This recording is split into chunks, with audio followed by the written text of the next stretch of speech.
Hi, I'm Peter J. Ray. Welcome.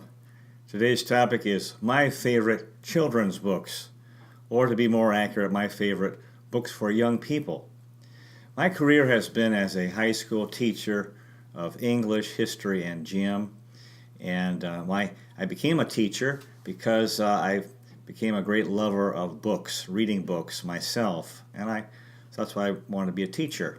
And then I have got married. I have a son, and this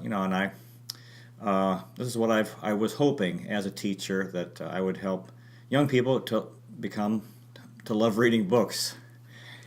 Anyway, I find and over the years as a teacher, I came across some amazing children's books, young people books that I enjoyed myself, and so I wanted to talk about those books with you today. The first book is The New Read Aloud Handbook by Jim Trelease, 1989. Yeah, this book changed my life. It's an incredibly profound book. Actually, it has a very simple idea that if you want to help kids to develop a love of reading books, then read books out loud to them.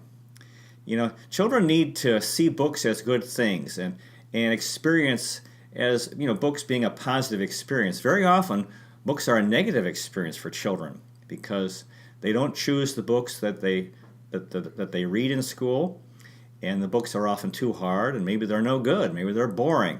So, yeah, little kids always they want their parents to tell them a story, bedtime story.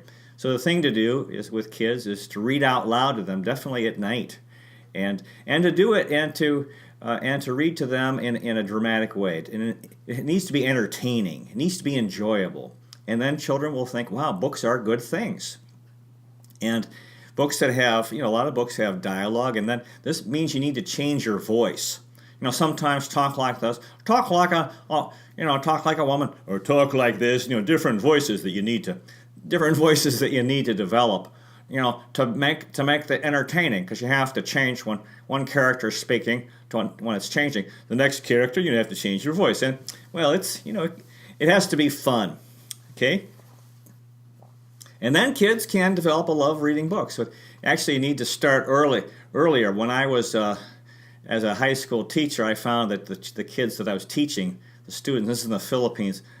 They were too old. Probably it was challenging because they were older, and they'd had so many negative experiences with books for so long that they had very strong opinions against books. So this needs to be done when children are younger, hopefully.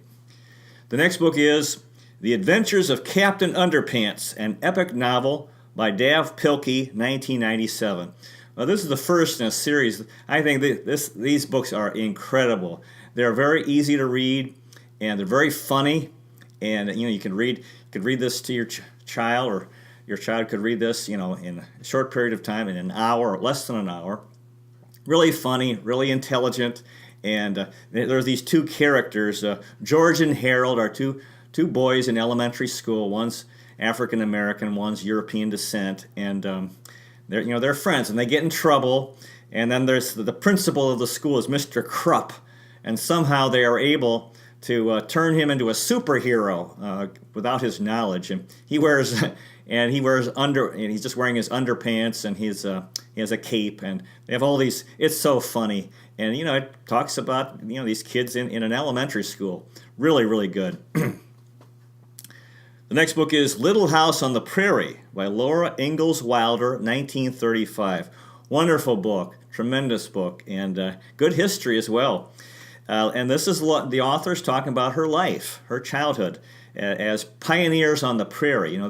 They had moved. Actually, they moved quite a bit, and this is the first. Actually, I think the second in a series of books, but about her life growing up. And they did move a lot.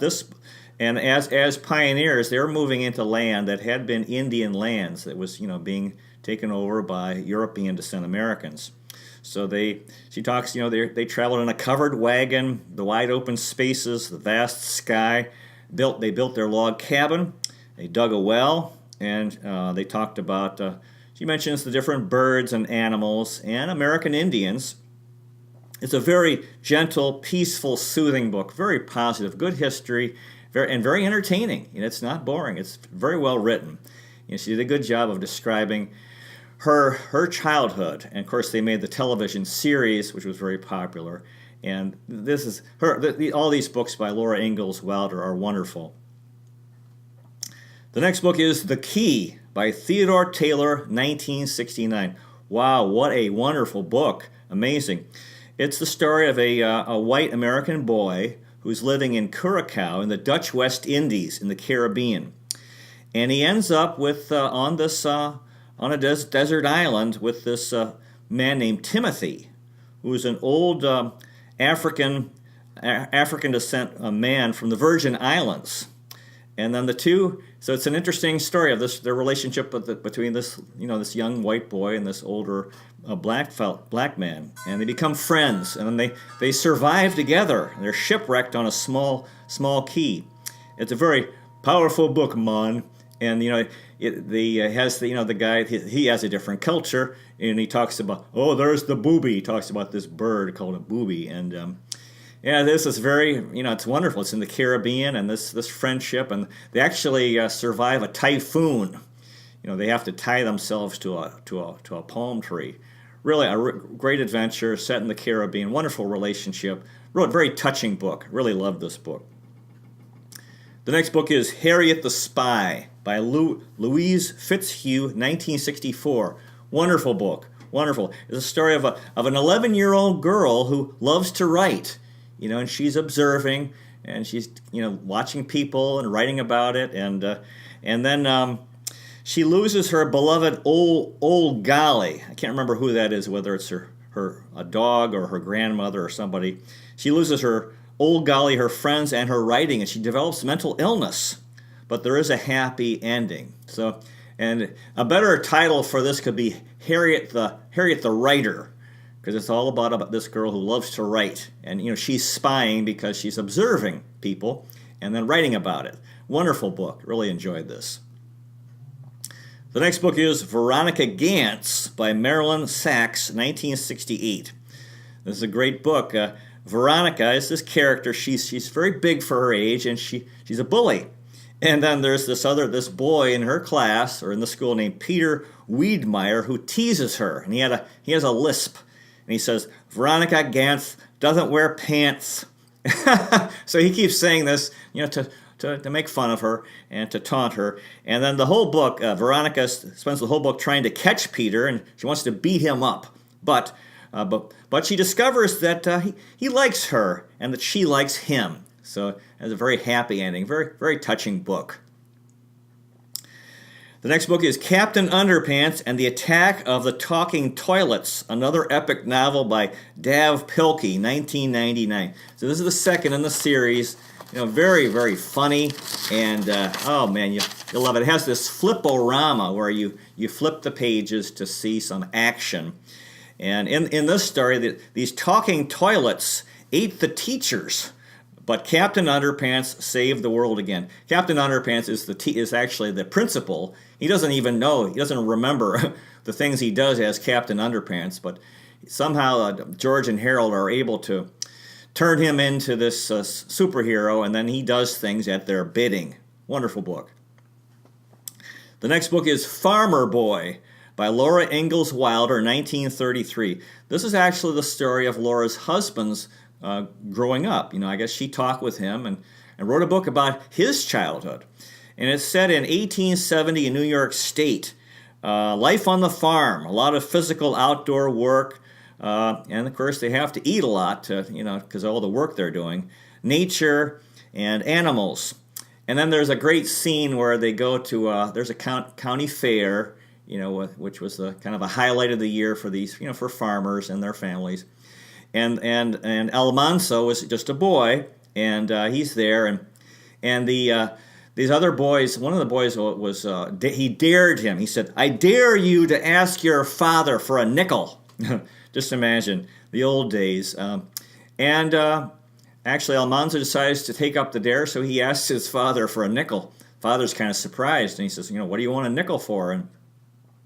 And well, he's not quite sure. At the county fair, apparently, they were selling a glass of lemonade for a nickel, for 5 cents.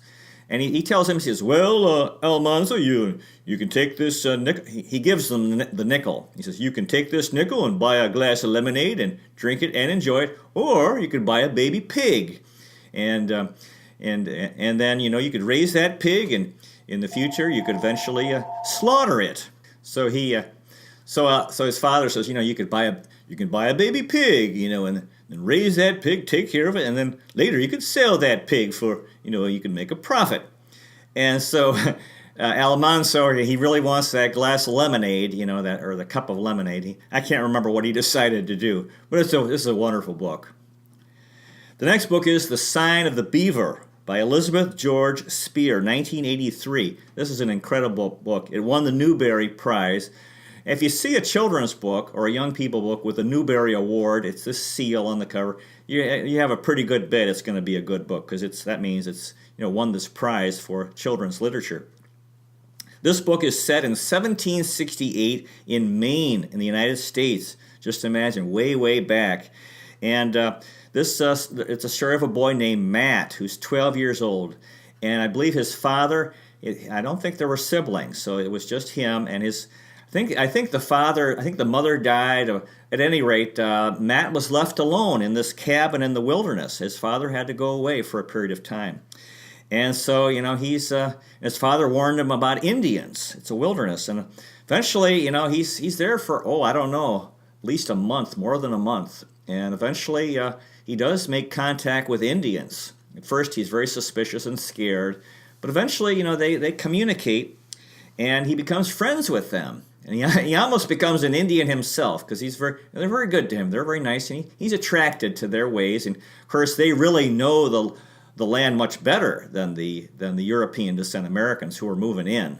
Because the European Americans, really, they're from Europe, where it wasn't that natural. And this is really a wilderness. So it is a wonderful story about this fellow, this boy who becomes, really. At first, he's afraid of American Indians, and then he really admires them and respects them very much, and becomes good friends with them. The next book is Do You Know Me? By Nancy Farmer. Pictures by Shelley Jackson, 1993. This book is set in Africa, in Zimbabwe, southern Africa, and the title of the book comes from this expression, apparently, that when someone, I guess if there's conflict, two people are in conflict, and the individual might say, "Do you know me?" Which means that he's sort of, challenging the other person, or, angry. And in this story, Uncle Zika is a refugee from Mozambique, from the Civil War there, and he arrives at his brother's home in Zimbabwe and befriends his niece Tapiwa, and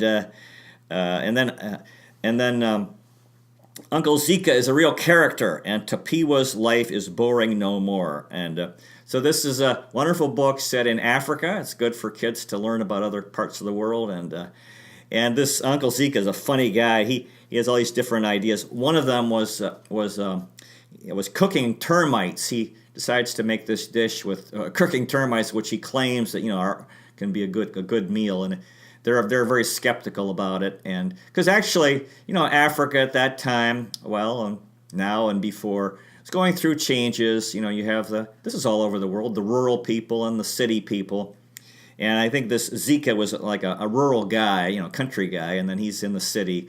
He's bringing his country ways, cooking termites, and he does cook a large batch of termites, but it doesn't work out. Wonderful book.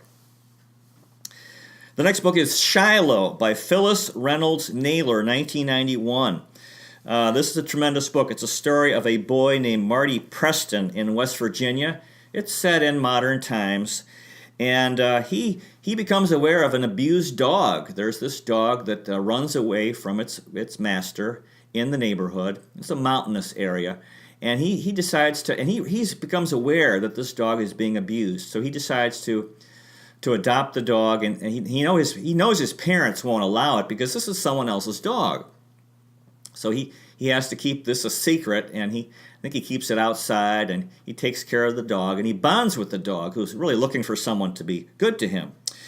But then he's forced to return the dog when his parents finally find out. So that's very, very hard. And he knows this guy, the owner of the dog is named Judd Travers, who's really brutalizing his dogs. He just uses them for hunting. And one day Marty discovers that Judd is illegally hunting deer out of season. So he confronts him and he says, I'm going to tell, and he could get in trouble with the law. I said, I'm going to tell you. You got to give me that dog back. So they negotiate and agree. Judd agrees to sell the dog to Marty had named Shiloh after the Battle of Shiloh in the Civil War. He agrees to sell the dog, but Marty doesn't have any money, so he eventually works for Judd to pay for the dog. So it has a very happy ending. The dog, it's a beagle. It's a wonderful story of the love of a boy for his dog. Really very, very, very touching. The next book is Captain Underpants and the Invasion of the Incredibly Naughty Cafeteria Ladies from Outer Space and the Subsequent Assault of the Equally Evil Lunchroom Zombie Nerds. What a title. I don't think I've read a title of a book that long before. The third epic novel by Dav Pilkey, 1999. These books are funny, very, very funny, very entertaining.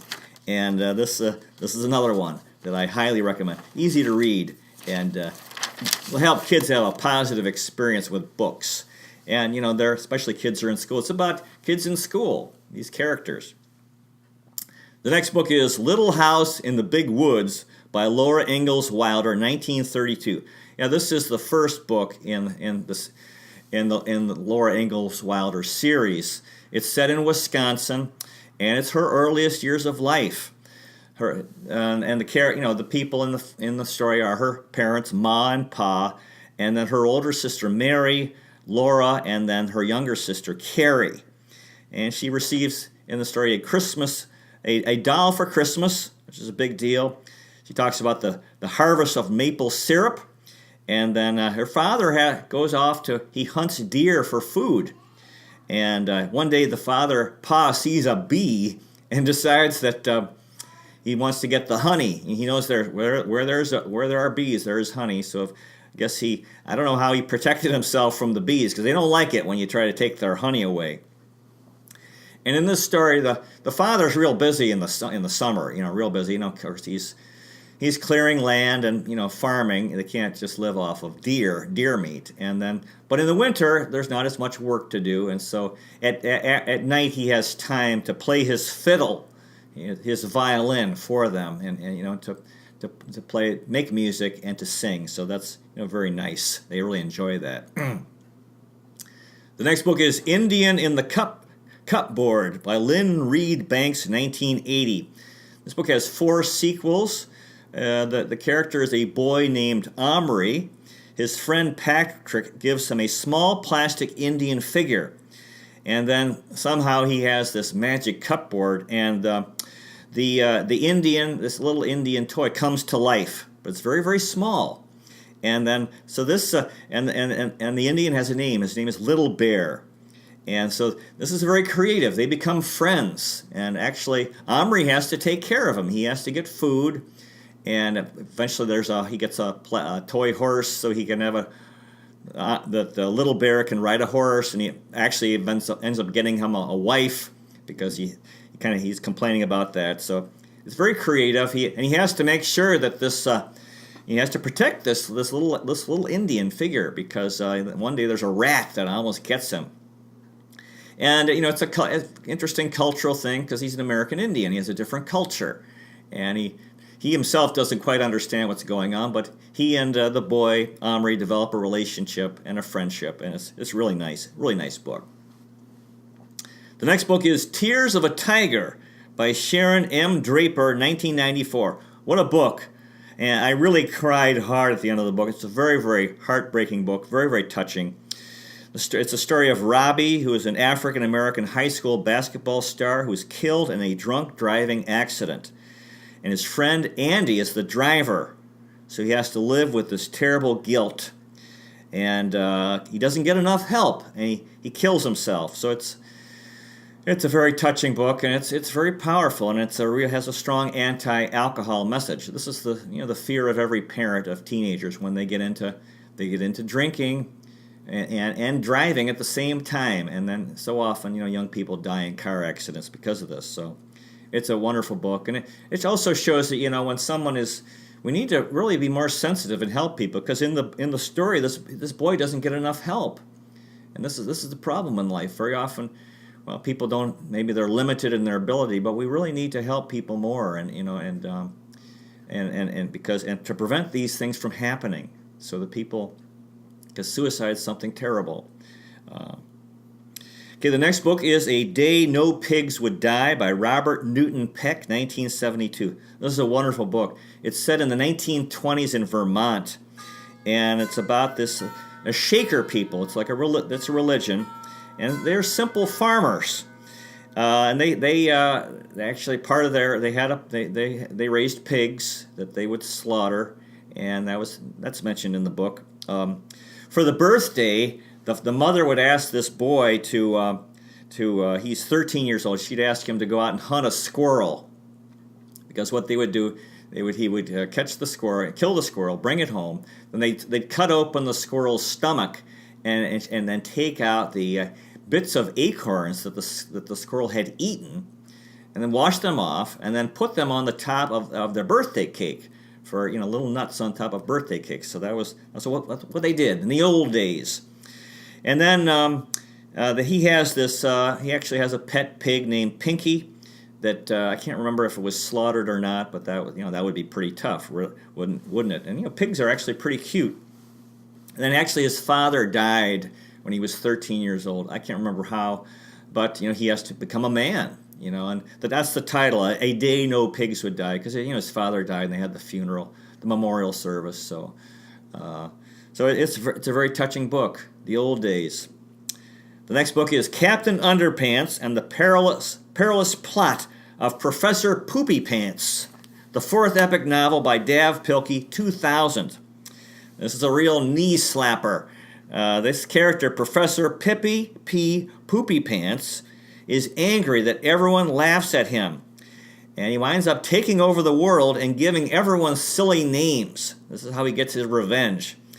But again, Captain Underpants saves the day through under the guidance of George and Harold, who control him.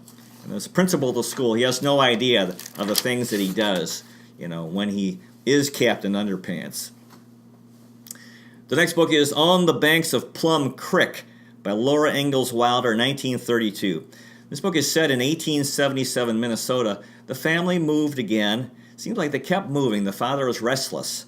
And they lived in a sod house, which is, sod is like this plant that grows kind of mossy. And then eventually they built a lumber house. The father was growing wheat.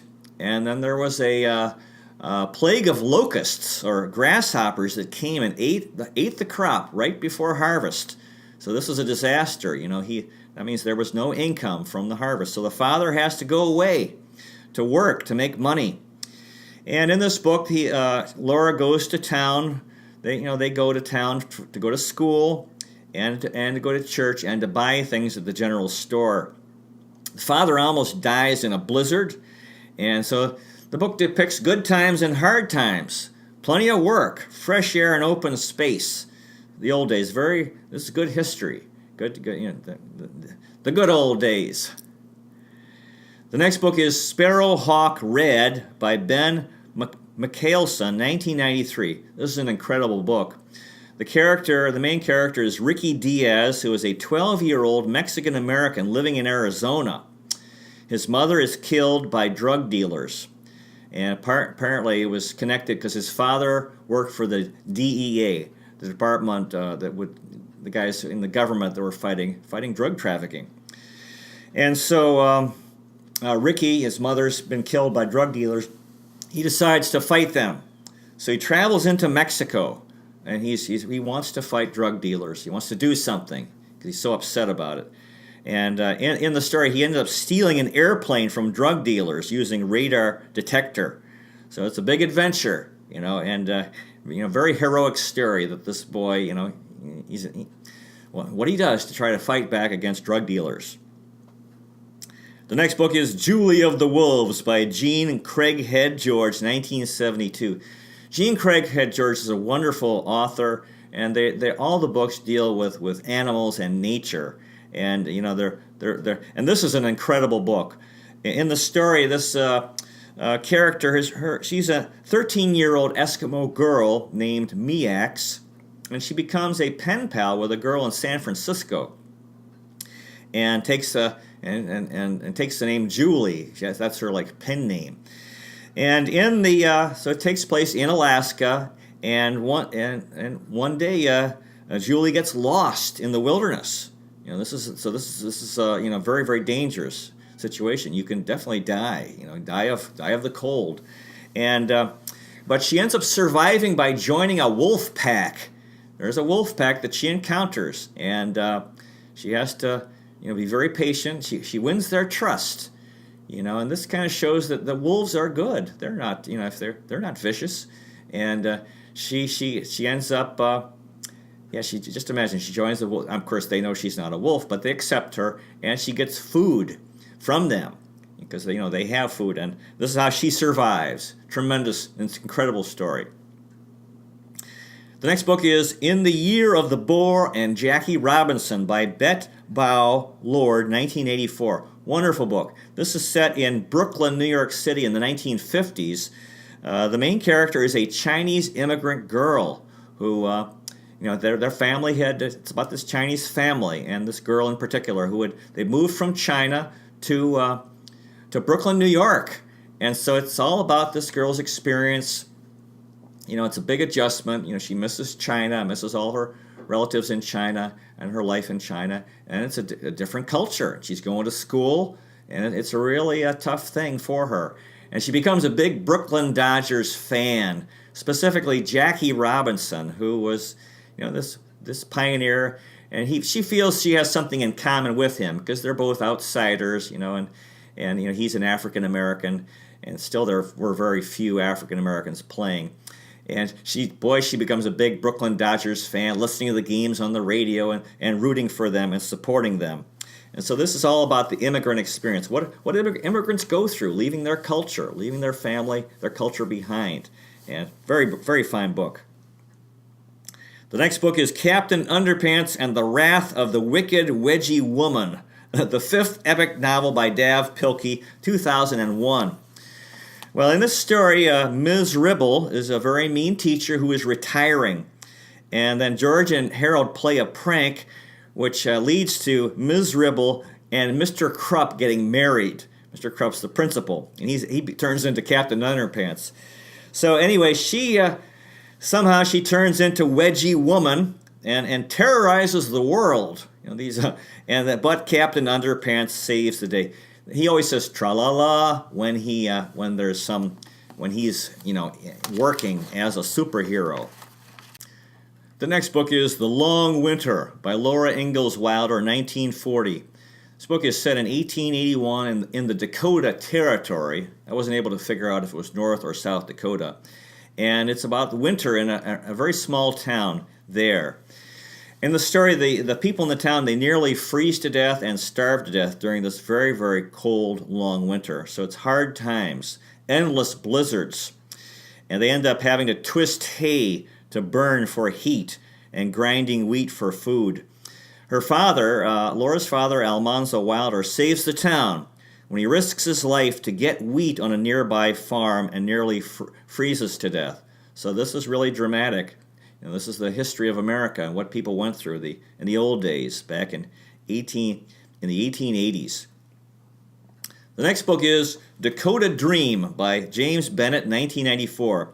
This is a wonderful book about the main character is Floyd Rayfield, who's 15 years old, has no family, and he bounces around between foster homes and group homes. He has nowhere. He doesn't feel he belongs anywhere. He'll be in a foster home, but they don't treat him well, and then same thing in the group homes. He has conflict. So he decides he wants to become a Dakota Indian. So he travels to their reservation, and he is accepted by them, but they say, well, you got to finish high school. you're still a kid. You got to go to high school. And it's a very touching scene at the end. The chief of the Dakota at the reservation, his name is Chief Baron Cave, tells the boy, who has a new name, Charlie Black Crow, that he is now a Dakota Indian. So it's beautiful. I think he's an African-American kid, but he's accepted. And beautiful story, wonderful story. Really love this. The next book is Moccasin Trail by Eloise Jarvis McGraw, 1952. It's an incredible book. This character, his name is Jim Keith. It's set in Oregon in 1840. And this guy, Jim Keith, he was a white guy. He was from a pioneer family, and he had run away from home. He decided to run away and live with Crow Indians, which he did for 6 years. He ran away from home when he was 10. So for whatever reason, conflict with his parents, but anyway, that's what he did. And he lived from the age of 10 to age 16. He lived with Crow Indians, and he really became an Indian. Then when he was 16, he decided he was kind of curious about his family, his real family, and he wasn't quite sure what he wanted to do, whether he wanted to continue with. Actually, he enjoyed living with Indians, although he was different. He was a white guy. So he decides to go find his family, and he was able to find them. But there's trouble. His older sister is very she's very domesticated and very set in her thinking, and he really thinks like an Indian. He feels bad about they're clearing the land, they're cutting down trees, they're cutting down the forest to build a farm, and he feels terrible about it because he loves the wilderness and loves the animals and loves nature, and his instinct is not as a farmer. His instinct is a hunter. Like Indians did a lot of hunting, some farming. So he has this conflict with his older sister, and then his younger brother actually really admires him, thinks he's cool because he'll take him off into the wilderness, and he knows everything about the Indians knew the wilderness, knew the plants and trees and animals, and this younger brother's going off with him. So it's real interesting because it's there's this he's trapped between two worlds, and so very, very well done. The next book is There's an Owl in the Shower by Jean Craighead George, 1995. Tremendous book. This character, main character in the book, is a logger, a guy who's involved in cutting down trees for a living. And then because of environmentalists who want to protect the spotted owl, which was considered an endangered species, he ends up losing his job because these certain areas were off limits to logging. So he ends up hating the spotted owl. He lost his job because of this bird. But in the story, this spotted owl named Barty ends up joining the family somehow. I can't remember how this turned out. And his ideas change. Eventually comes to this spotted owl is it's a cute bird. Who could really hate a spotted owl? And they're very endearing. The next book is Captain Underpants and the Big Bad Battle of the Bionic Booger Boy, Part 1, The Night of the Nasty Nostril Nuggets, the sixth epic novel by Dav Pilkey. In this story, Melvin Sneedley turns into this booger monster, but Captain Underpants saves the world again. Very, very funny book, and what a long title. Got 3 more books to talk about. The next is These Happy Golden Years by Laura Ingalls Wilder, 1943. This book is set in 1883 to 1885 in the Dakota Territory. Laura is 15 years old, and she starts teaching school.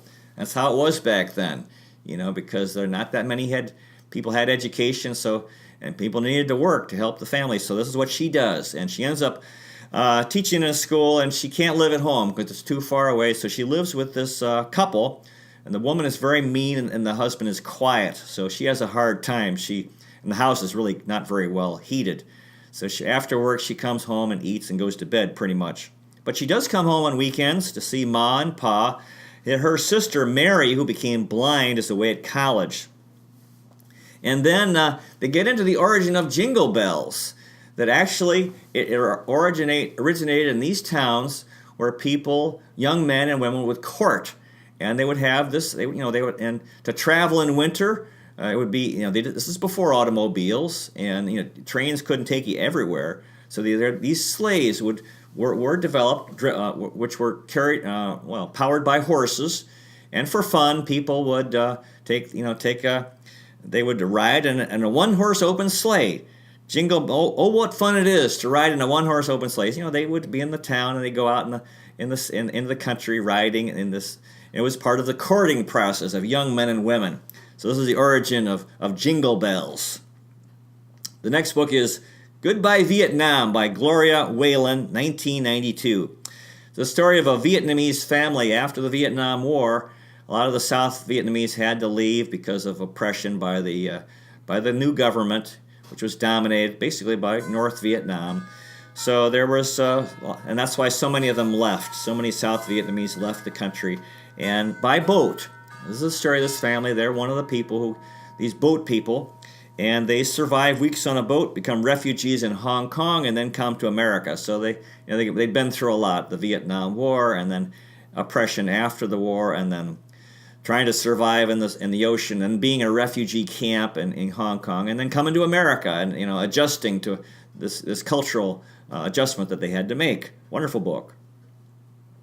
The next book, the last book, is Al Capone Does My Shirts by Jennifer Choldenko, 2004. It's an amazing book. It's set on Alcatraz Island in San Francisco Bay in 1935. The main character is Moose Flanagan, who's 12 years old, and he lives there with his parents and his autistic 16-year-old sister named Natalie. His father's a prison guard. That's why they live there. And I believe Moose, I think he took a boat to go to San Francisco to go to school. And anyway, like I said, his sister is autistic, and back then autism really wasn't understood, and she needs to go to a special school. Father tried to get her in a special school, but she was rejected. Now Al Capone, the famous gangster, was on Alcatraz at that time, and he still had influence, even though he was a prisoner. And Moose, this character, decides to ask for his help, and he writes him a letter and tells him, I need help. My sister needs to get into school, and then he uses his influence, even though he was a prisoner. And I guess he wrote a letter to the school and basically threatened them, and they ended up accepting the girl. So it had a happy ending. And actually, in the story, Al Capone meets the girl at one point because she sort of wanders around, and it's a very beautiful story. So thank you so much for watching. I hope you can find, there's so many other children's books to read. That's the thing I learned is in all these books I told you, I myself really enjoyed. So actually it can be a very positive experience for the parent or the teacher who is reading books out loud to children. And the thing I liked about children's books is they're easier to read, and they're very positive. They're relatively short. They're very positive. They have a moral message. Unlike a lot of books that are written for adults, which tend to be dark and negative and immoral and so forth. So these are wonderful books. There are many, many, many wonderful children's books. I've only talked about 30. I'll talk again another time about some more of the books that I've read and loved and really enjoyed. So thank you so much for watching, and hope you have a good day, and I'll see you next time.